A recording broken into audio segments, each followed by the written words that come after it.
To all my subscribers, likers, sharers, thank you very much. Maraming salamat po sa inyong suporta at sa mga bagong nag-like at bagong nag-subscribe. Thank you rin po. Tuloy-tuloy lang yung suporta and God bless all. Do you know the bad debt is like a bacteria? So bacteria, there are two kinds of bacteria. So now we are talking about how the good debt and bad. Yung good na utang or bad na utang. So guys, let's continue. We need to avoid this kind of bacteria. So guys, this is the most important thing in our life, and also this is my experiences. So I've been a lot these kinds of bad ideas, bad bacteria during I started in abroad as well. So I will discuss this to you right now. Okay?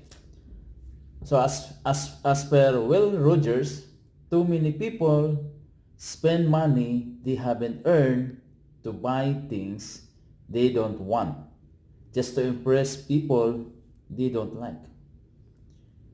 This is quote by Will Rogers. Always remember, not all debt is bad. Di lahat ng utang ay masama. There's a such things as a good or bad, just as there are good bacteria and good bacteria, guys. And the best-selling book Rich Dad Poor Dad by Robert Kiyosaki explains that good debt is when we buy things that put money into our pocket. How about the bad?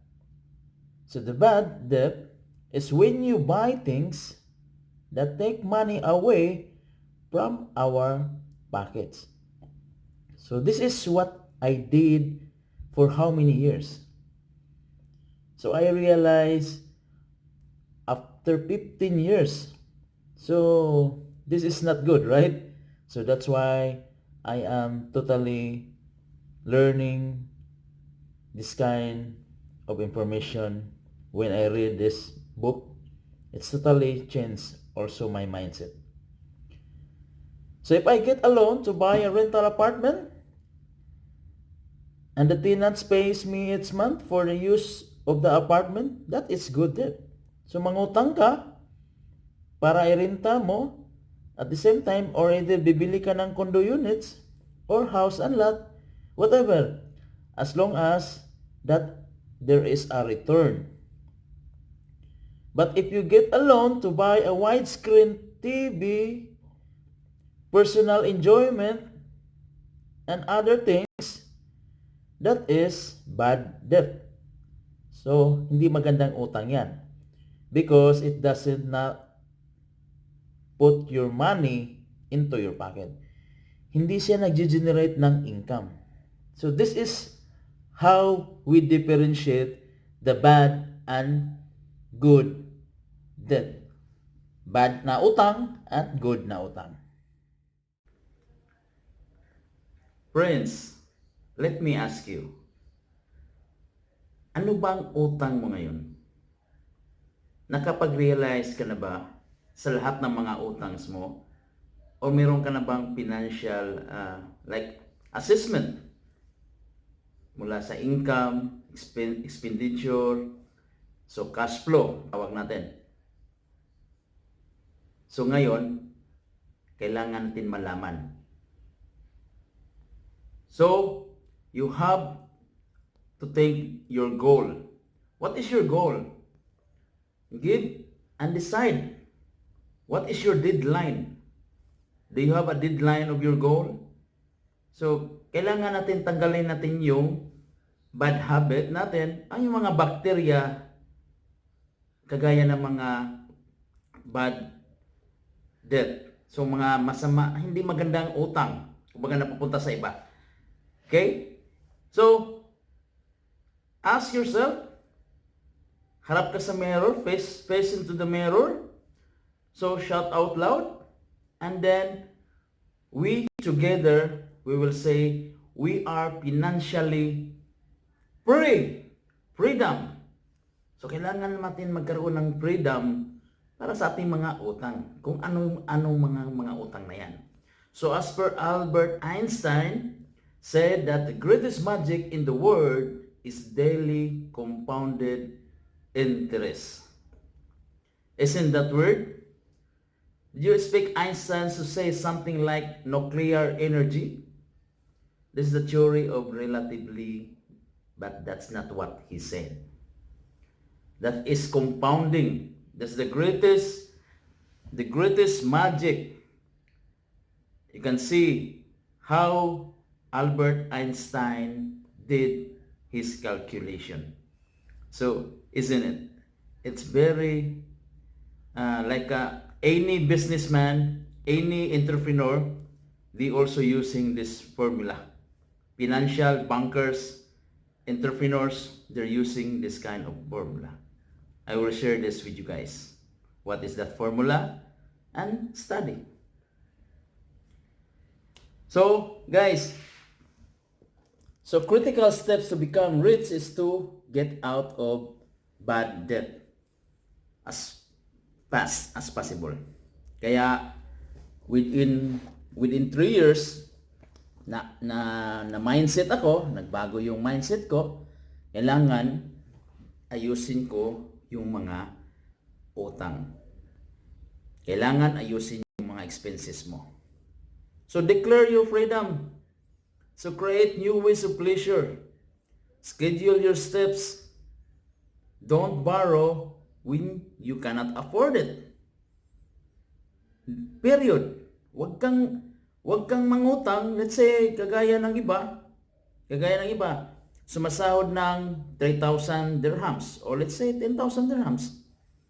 Tapos utang ka naman ng more than that. Let's say 3,000 dirhams sahod mo, utang ka ng 4,000, paano mo siya mababayaran, di ba? Over dun sa sahod mo every month.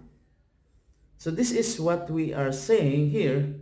Don't borrow when you can afford it. Period. So negotiate also your creditor. Kagaya ko, let's say may utang ako sa mga lending.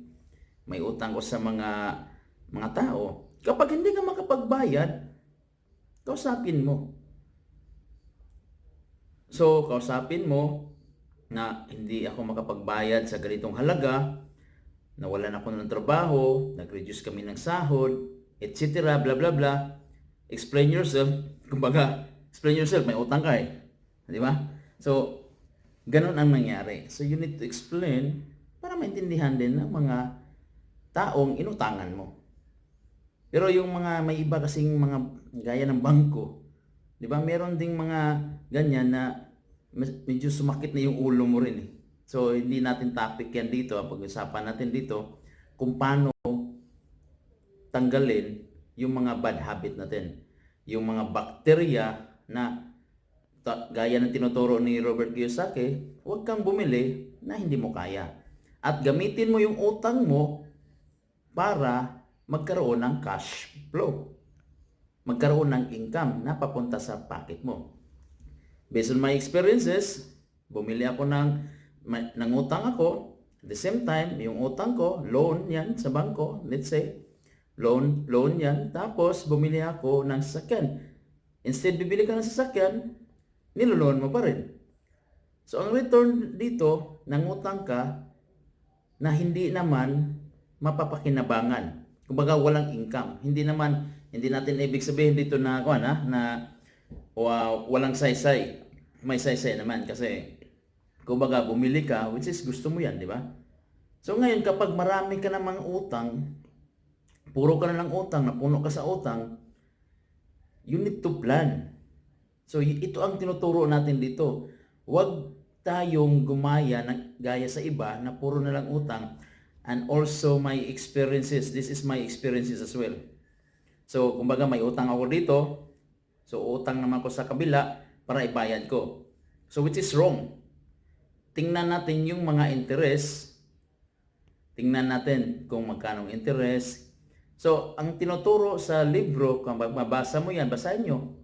Yung Rich Dad Poor Dad, cash flow niya, at marami pang mga motivational at marami pang mga libro din na nagtuturo kung paano natin gamitin yung credit card, gamitin yung pera nating sahod, at bumili tayo ng hindi naman kailangan. So what is required? Buy your means, buy your needs. Kung ano yung needs mo, bilhin mo. Kumbaga ano lang yung binili ng kapitbahay na bumili yung kapitbahay natin na magandang magagarang sasakyan. Naku, magandang bahay. Naku, pininturahan. So gagawin mo rin, pipinturahan mo rin yung bahay mo. Bimili ka rin ng sasakyan. At pagpapagawa ka rin ng bahay mo. Di ba? Kumbaga, kahit hindi mo kaya, gagawin mo. So that is wrong. Kaya mo mangutang, pero mahirap bayaran. Ika nga, kasabihan natin, nako, ang sarap magsalita.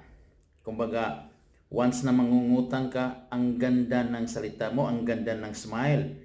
Smile pa lang, kabig na, di ba? Pag magsalita pa, magalang talaga. Pero pag bayaran na, hindi na makikita. So, wag natin gayahin yan, okay? So, kung ikaw man yan ganyan, baguhin mo. Set your mindset, set your goals, at unti-unti nating baguhin. Kagaya ko, hindi naman ako nagmamalaki dito.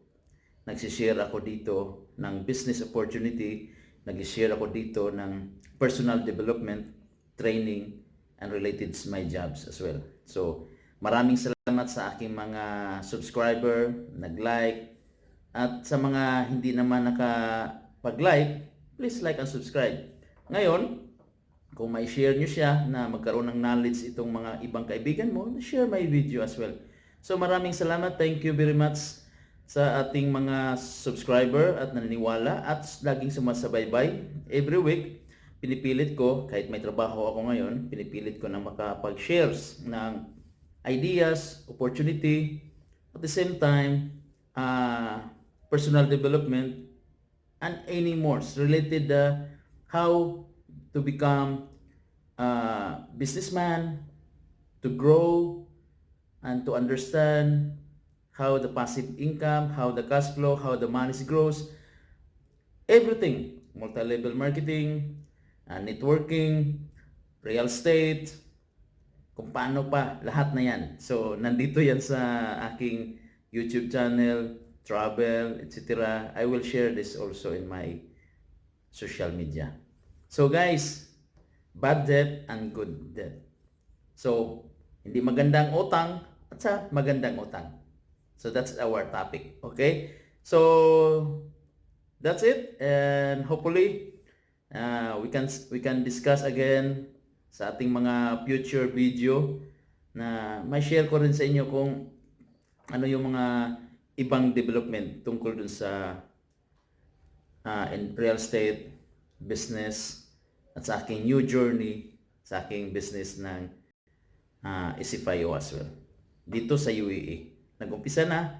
Guys, check it out and check our website as well. See you and have a nice day. Grace be with you all. Bye-bye. Keep safe, stay smart, be smart.